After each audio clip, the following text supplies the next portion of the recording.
Hey everyone, and welcome to today's Explainer. Today, we are unpacking a seriously fascinating and highly polarized media moment.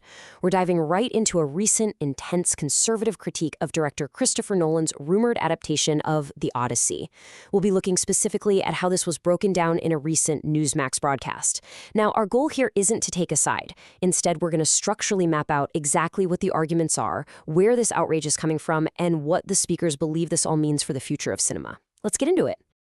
Okay, let's dive into this. To make sense of the source material, we've organized the broadcast's arguments into 5 thematic buckets. First, the casting controversy. Second, mythological and historical claims. Third, the Hollywood virtue signaling debate. Fourth, the slippery slope argument. And finally, the cultural takeaway. So, kicking things off with Section 1, the casting controversy. The broadcast's main grievance really zeroes in on 2 specific casting choices. First up, Elliot Page, who is a transgender man, purportedly being cast as a male Greek warrior, and second, Lupita Nyong'o, an actress born to Nigerian parents, cast as Helen of Troy and Clytemnestra. The Newsmax host draws a really sharp contrast here. He argues that the biological sex and geographic origins of these actors starkly contradict the traditional, historical, and mythological identities of the figures they're supposed to be portraying. To really capture the intense rhetoric driving this broadcast, let's look at a direct quote from the segment's host. He says, "Casting a biological woman to play a Greek warrior is not a masterpiece, it's a disaster. Casting a black woman from Nigeria, which is over 2,500 miles away from Greece, to play Helen of Troy is not a masterpiece, it's a disaster." You can hear how the host is directly challenging early praise from other conservative commentators who allegedly called the film a masterpiece. He's forcefully arguing that these casting choices fundamentally undermine the entire movie. Moving right along to Section 2, mythological and historical claims. This is exactly how the broadcast establishes the credentials of their guest, Victor Davis Hanson. By presenting him as a senior fellow at the Hoover Institute and a former Greek mythology professor, the segment frames his upcoming literary critiques of Christopher Nolan's film as being rooted in classical academic authority rather than just everyday cultural opinion. Now, what's really interesting about this is how Hanson challenges the fundamental idea that The Odyssey even needs a modern progressive update in the first place. He responds to claims that the original narrative was sexist by pointing out that this epic, which, remember, was composed between 700 and 750 BC, is actually already deeply sympathetic to women. He notes Penelope's brilliance in keeping Ithaca secure by outsmarting her suitors, Athena's status as the absolute wisest of the gods, and the fierce independence of characters like Circe and Calypso, who literally have their own islands. Hanson argues this makes it one of the most emancipated works in all of classical literature.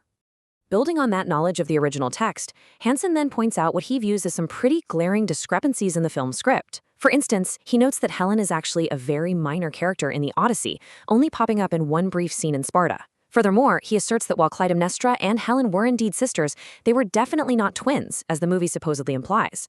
But his biggest point? He claims that the Greek warrior role played by Elliot Page was entirely fabricated for the film and doesn't even exist in the original poem. That brings us to Section 3. The Hollywood virtue signaling debate. Throughout this segment, terms like virtue signaling and DEI, which stands for diversity, equity, and inclusion, are heavily weaponized. The broadcast defines these concepts as the artificial manufacturing of edgy roles, or simply fulfilling Hollywood diversity quotas, strictly to garner publicity and win awards from the Hollywood establishment.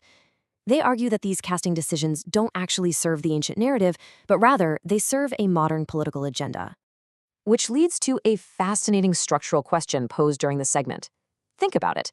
If the director truly wanted to make a bold, progressive statement, why insert minor or entirely fabricated characters to do it?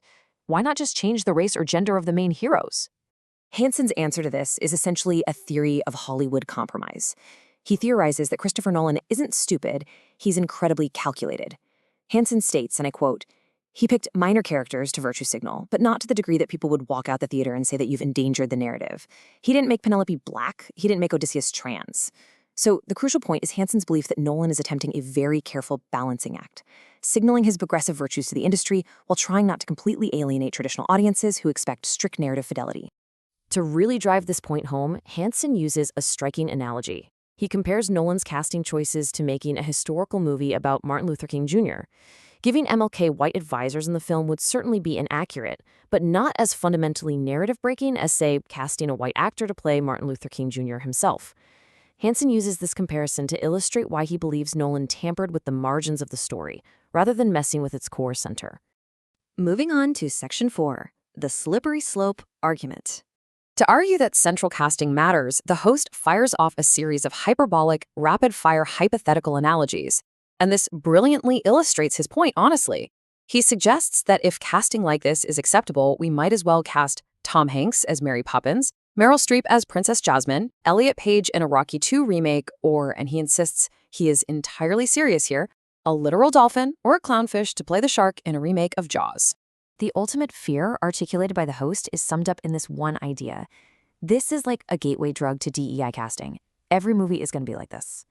This slippery slope argument suggests that if an A-list, highly respected director like Christopher Nolan normalizes these practices in a massive epic film, well, the dam is going to break, and this will just become the unstoppable, mandatory standard for all future Hollywood productions. Finally, we arrive at Section 5, the cultural takeaway. At the absolute heart of their complaint is this concept of immersion.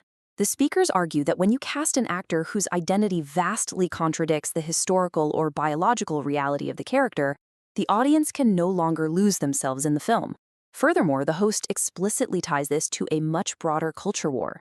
He states this is part of a left-wing attempt to retroactively pretend that the foundations of Western culture were created by a multiracial group effort, which he firmly insists is just not historically true. And this is exactly why mapping out this specific broadcast matters to us as viewers analyzing media today. It's not just a review of a single movie's casting, it's a real-time case study in how deeply modern culture wars are shaping media criticism and audience expectations. To highlight just how seriously this cultural flashpoint is being taken, the host brings up a pretty remarkable anecdote. He notes, Elon Musk says he's going to produce his own AI version of the Odyssey that's historically accurate by the end of this year, just to prove a point. This really goes to show that the backlash isn't just generating talk online, it's generating a genuine desire among cultural conservatives to use brand new technology to basically bypass Hollywood altogether and create their own counter media. Which leaves us with an incredibly compelling final thought to ponder as we wrap up this explainer. If modern Hollywood casting choices disrupt historical immersion for certain audiences, how will the impending rise of artificial intelligence, where viewers might literally generate their own customized, historically accurate versions of films, completely redefine our expectations of storytelling and truth in the future? It's a massive, massive shift in how we consume media, and it's definitely one we'll be watching unfold. Thanks so much for joining me to decode this source material today, and as always, keep questioning what's on the screen.